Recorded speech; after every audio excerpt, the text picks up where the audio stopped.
श्रीगरुडाष्टोत्तरशतनामस्तोत्रम्।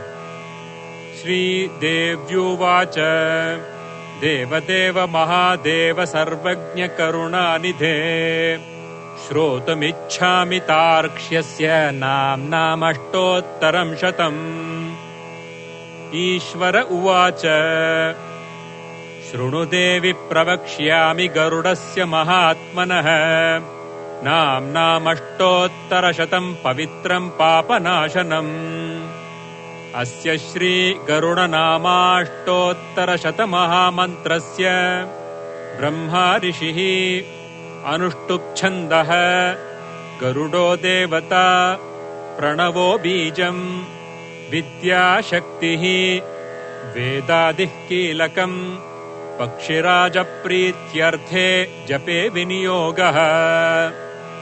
ध्यानम् अमृतकलशहस्तम् कान्तिसम्पूर्णदेहम् सकलविबुधवन्द्यम् वेदशास्त्रैरचिन्त्यम् कनकरुचिरपक्षोद्धूयमानाण्डगोलम् सकलविषविनाशम् चिन्तयेत् पक्षिराजम्।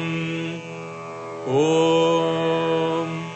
वैनतेयः खगपतिः काश्यपोऽग्निर्महाबलः तप्तकाञ्चनवर्णाभः सुपर्णो हरिवाहनः छन्दोमयो महातेजा महोत्साहो महाबलः ब्रह्मण्यो विष्णुभक्तश्च कुन्देन्दुधवलाननः चक्रपाणिधरः श्रीमान् नागारिर्नागभूषणः विज्ञानदो विशेषज्ञो विद्यानिधिरनामयः भूतिदो भुवनत्राता भूषयो भक्तवत्सलः सप्तच्छन्दोमयः पक्षी सुरासुरसुपूजितः गजभुक् कच्छपाशी च दैत्यहन्तारुणानुजः अमृतांशो मृतवपुरानन्दनिधिरव्ययः निगमात्मा निराहारो निस्त्रैगुण्यो निरव्ययः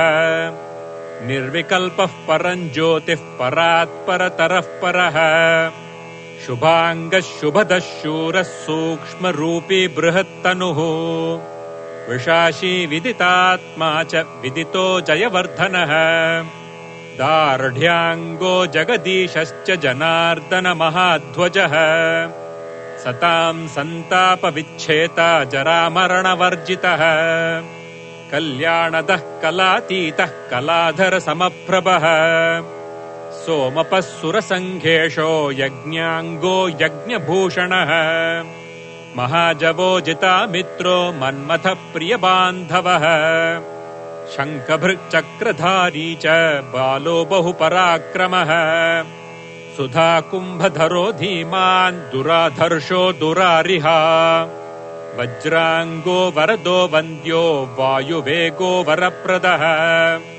विनतानन्दनः श्रीदो विजितारातिसङ्कुलः पतद्वरिष्ठः सर्वेषः पापः पापनाशनः अग्निजिज्जयघोषश्च जगदाह्लादकारकः वज्रनासः सुवक्त्रश्च मारिघ्नो मदभञ्जनः कालज्ञः कमलेष्टश्च कलिदोषनिवारणः विद्युन्निभो विशालाङ्गो विनता दास्यमोचनः स्तोमात्मा च त्रयी मूर्धा भूमा गायत्रलोचनः सामगानरतस्रग्वी स्वच्छन्दगतिरग्रणीः इतीदम् परमम् गुह्यम् गरुडस्य महात्मनः नाम्नामष्टोत्तरशतम् पवित्रम् पापनाशनम् स्तूयमानम् महादिव्यम् विष्णुना समुदीरितम्।